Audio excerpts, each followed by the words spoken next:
Ladies and gentlemen, today we concluded the preliminary stage of PogChamps, and the last match that took place was the match between Ludwig and Moist Critical, two fantastic content creators in very different ways and styles. The last time they met in a PogChamps was the consolation final in PogChamps 1, and this is how it went down. Bang! I can't believe it! I can't believe it! Yes! In a 3-minute game with 2 blunders, I still found that checkmate. Since then, Charlie has 6 wins over Ludwig. Ludwig has 9 wins over Charlie. It's a pretty nice score. And now they meet to determine who is the first and second seed in Group D as they move to face either Logic or Rainn Wilson from Group C. I am going to take you through all of the games, and we're also going to have some fun clips to look at. Let's go. Charlie begins with E4, and Ludwig, who normally plays E5, didn't want to get Vienna'd and actually starts out with the Scandinavian. Now, I'm going to take a little bit of inspiration here, even though Ludwig does work with a coach. I'm just going to completely steal the fact that maybe that, he was inspired because I taught MrBeast the Scandinavian, and then MrBeast played it against Ludwig. The Scandinavian defense, if you haven't seen my video on it, posted it a couple days ago, is the whole point of it is to get your queen attacked and slide it back a square. Now, Black has a very simple developmental pattern. Black will move the knights out, Black will play a6, stopping knight to b5, attacking the queen, and then Black will develop the light squared bishop. And as you notice, Ludwig literally proceeds to do everything that I just said. And Charlie, a little bit thrown off here. To be honest, the queen d6 Scandinavian can be punished in a main way with the move g3, which, as I said in my Scandinavian video, is not something that you will face a lot at the 1100 level. The point being that you put your bishop on this diagonal, and then you play bishop f4 and attack the queen. Charlie plays more or less naturally, but here plays knight e2, not realizing he actually doesn't need to defend this pawn. What the heck do I mean by that? Well, let's say he plays castles. This is not hanging, because at the end of it, there is a check. You always need to look for checks. Bishop b5 would be a check. And even though you would lose your bishop, this is called a discovered attack on the queen. So he plays knight e2, and now Ludwig's already developing very actively. He plays bishop to f4, which is the best move. Queen goes back, and he plays c3. So actually very solid job so far from Charlie. We get long castles from Ludwig, and we get h3 attacking the bishop. The problem with putting your knight like this is that even though you're not pinned, at all times Black is actually threatening to take this knight. And even here, Black can take this knight, and the reason you would do this is that it irreparably damages White's pawn structure. White now will no longer be able to castle this way, and in the meanwhile, Black will finish their development with g6, bishop g7, not here, because bishops don't move like that. I'm bad at drawing arrows. But actually, in the game, Charlie does castle, and here, even though Ludwig had just gone back, he should have taken. Because after takes, there's no more rook to guard this pawn. And he just comes in here with the queen. This is very bad news now. It would have been potentially for Charlie. But Ludwig was focused more on finishing his development, and that is actually why you always need to scan the forcing moves first. So we get e6, forcing moves being checks, captures, and attacks. We get g4. Now, yes, you can bring back your bishop, but Ludwig is not a coward, and he sacrifices the knight for 2 pawns. A very common sacrifice, and one that's pretty mysterious for beginners and intermediate players. When do you sacrifice like this? At this point, I would not have sacrificed if I was Ludwig, because if you want to start an attack on the king, you need 2 more active pieces than your opponent has defenders. In this case, Ludwig doesn't have that, but he does have a very annoying bishop, and defending this is not so easy. Charlie plays knight g3, but now he pins himself. Even though he guards his knight, he's pinned himself, and here a really good move would be f6 and e5, just pawn storming.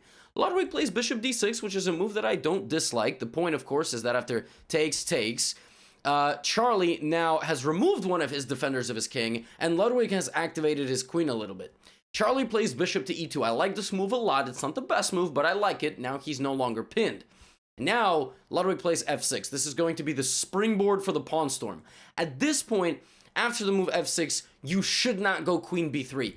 The way you deal with this is you bring it back. And after it takes, Black has no more attacking pieces. If Black starts launching their pawns, you centralize and you look to immediately get at their weaknesses. A queen trade here would be great. When you are about to be under attack, you need to look for a way to trade your opponent's most powerful piece, which is the queen. But I don't mean that you need to go, search for like 10 moves straight, just if you can check and at the same time guarantee it. So Charlie plays queen b3. Why this is a bad move is because it moves the queen way away from the king. And basically you must land the checkmating attack. Ludwig plays h5 and Charlie plays knight to e4 attacking the queen. A very dangerous move because now the queen gets even closer and Ludwig finds it. It's the best move. But Charlie brings something right back, knight to c5. Charlie now threatens mate. So rather than Ludwig focusing here and being like, oh, 2 attack, oh, that's so great, I win a knight. No. You gotta look what your opponent wants, and he sees it, and Ludwig plays knight to a5, defending mate and threatening the queen. At this point, Charlie could have played queen b4. The point of queen b4 is that you look like you're threatening the knight. The problem with this is that after takes, I'm first. By the time you take my knight and get here and get back, first of all, I'm guarding it, and second of all, even if that didn't exist, I'm gonna get you before you get me, okay? So, queen a4 gets played, which is around the same idea, and at this point, Ludwig, he takes, and then Charlie takes back, and Ludwig completely inexplicably doesn't take this bishop. I mean, maybe he was worried about queen takes a5, and he didn't like that very much, but in this position, he is winning. How is he winning? Well, the queen needs help. Who's going to help the queen? If you said the king by going here, and then down here and then mate, well, you need to stop smoking before you watch my videos. The best move here is either rook to d5, rook g5, or rook h6, rook g6. It's called a rook lift. It's when you bring your rook up and over to join the attack. You cannot go bang, bang, bang. That is way too slow. Although, it's actually even very difficult to stop this, by the way, because of how weak White's king is. But White could at least go here, for example, and if h3, maybe play like super cocoon defense and maybe survive. Instead, Ludwig played b6, which defends the knight and counterattacks the knight. Now Charlie plays knight takes e6, forking. Ludwig takes the bishop. Charlie takes this, takes back, and here rook to e1. And all of a sudden, this has been stopped. And even here, potentially rook to d5 would have been playable. And really, here an exercise for you is how does White survive getting checkmated? You have to use forcing moves. Check, forces king to b7, and now queen to e4. Beautiful. Using that last move, you hit the queen, you guard, and you pin. That's the most important thing. You have not made it possible for black to move. It's illegal. Okay? So, you use forcing moves in a defensive nature. But in the game, we got king to b7, and now rook to e7. So Charlie's not having any of this defensive stuff. He's going aggressive. At this point, at any moment, Ludwig has a draw. How does Ludwig have a draw? He's not going to enroll in art school. He is going to give what's called perpetual check. So at any point here, Ludwig can go check, check, check, check, check, check, check, check in this order, and there's nothing that the king can do. But Ludwig plays g5, and now Charlie finds queen to c2. Queen to d1 is the same idea, but you need to get rid of the queen so that it cannot go to g4 and attack your king. And that's exactly what he does. And then Charlie infiltrates, and when Ludwig pushed, he took his queen square away. So now Ludwig is standing around, but has no threats. But Charlie is standing around, and he does have threats. Ludwig finds rook c8, but now Charlie's going to pick the pawns up. That's the problem. Then Charlie plays rook g7. Look at this move. Hits the knight. Hits the rook with the knight. Danger levels. Hits the queen, guarded. Ludwig gets low on time here, ends up trading down. Charlie has a rook and a pawn for a knight. If you can't count, that's 6-3. 6 is more than 3. Welcome to my videos.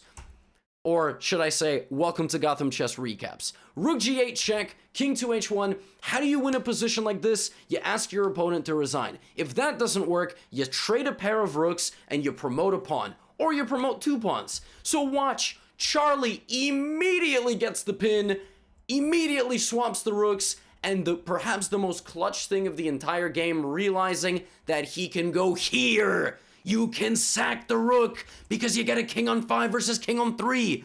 And now we march the pawns down the board, and Charlie, Turbo, Fisto, Moist Critical, Penguin 0, pushed his pawns to glory.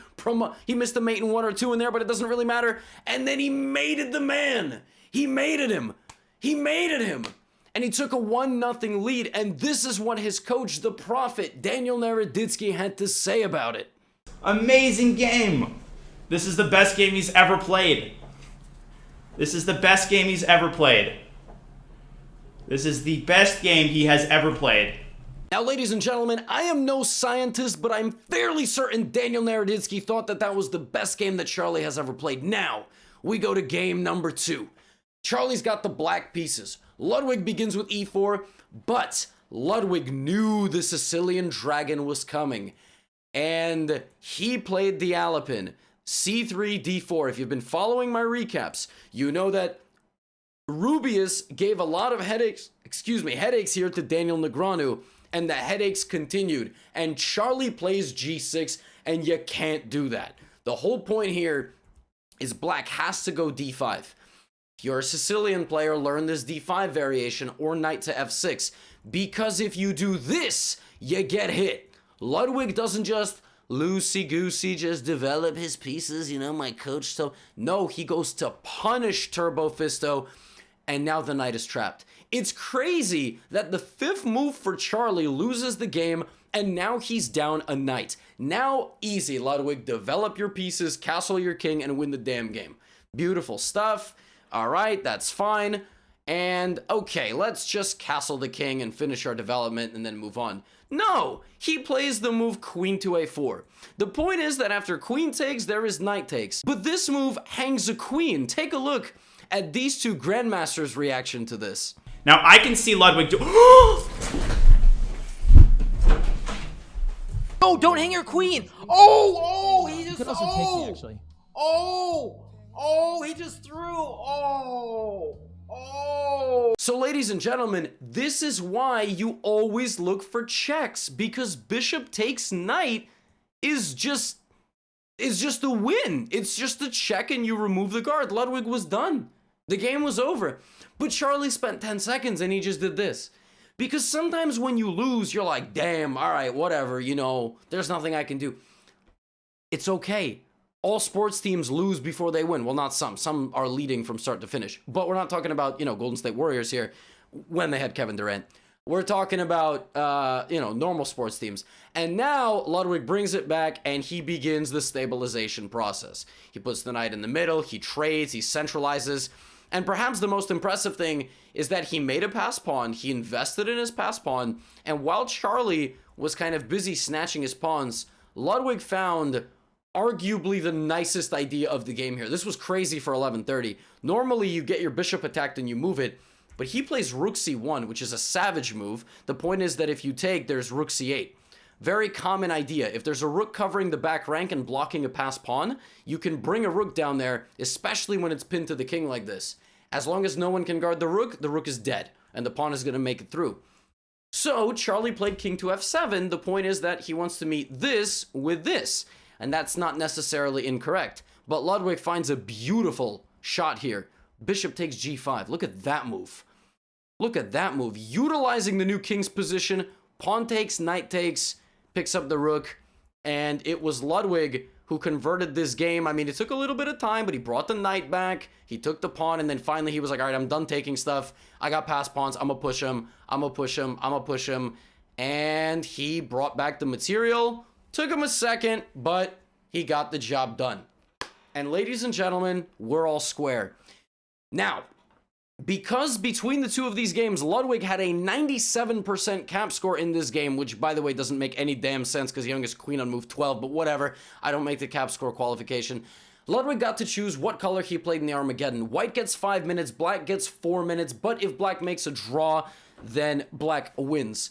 The Armageddon format makes sense for Super GMs, but it's the most ludicrous thing for PogChamps. It doesn't make any sense. I mean, draw odds doesn't mean anything. You're just basically giving black 4 minutes. It doesn't make any sense, but that's just my opinion. Anyway, why did Ludwig choose white? Well, if something just worked, why wouldn't you do it again? But this time, Charlie played d5. He played it a move late, but it's still completely okay.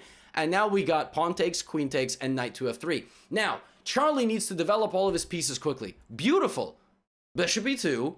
And knight to f6, castles, long castles. All right, Both sides have castled opposite ways. What is going to happen? Well, Ludwig plays a move centralizing the center, and we get c takes d4 and c takes d4. Now, this trade, this one pawn trade, is a drastic mistake.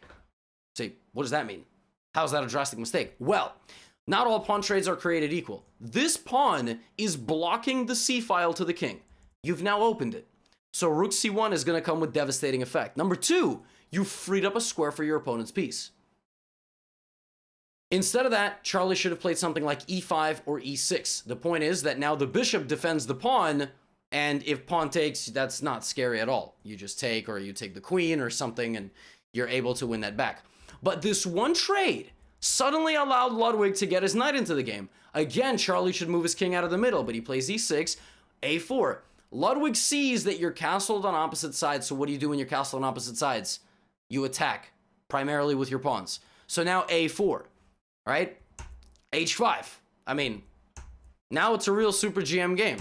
Bishop to b5, pinning the knight to the queen. Again, I would like try to get out or finish my development. Charlie plays a6. You don't need that move. The thing is, you don't need that move because now takes, and Ludwig immediately senses something might be up here. He plays b4, which theoretically blunders the pawn, but it's still a really good move. But then he plays rook c1. And by the way, look at Charlie. e5. It's a cross pin. There's two pins, crisscross applesauce here down the middle of the board. But Ludwig stays calm, plays rook c1. And now Charlie's in trouble. He's got to get his king out of the way, but he forgets. He takes the pawn, and now Ludwig, knight a2. Knight to a2, drops the knight back, guards the rook, and he's infiltrating down. And now, my friends, we begin the cleanup process. Anytime you get a winning position, you got to clean up. Knight takes bishop. Charlie plays rook c8. Queen moves out of the way, takes. Rook here, let's bring the rook active into the game. Let's play f3 to kick the bishop out and also make sure our king is never back ranked. Bishop c8, bishop f2. Why bishop f2? Because maybe in the future you want to line up a battery to get to a7. Also because bishop g3, which Charlie stops with h4. Now we play h3 just, I don't know, because we just push pawns. g5, queen to e2, and queen to c2 because our queen's under attack, but we are setting up the glorious stuff here on a7, and Ludwig, the madman, danger levels, what's worth more than a queen? You're worth more than a queen. You're amazing. But also the king, knight dc6! And if you take queen a7 is made, the madman set it up from a distance. Charlie plays king a8, queen a7, and here's a live look at how Ludwig reacted after he won the game.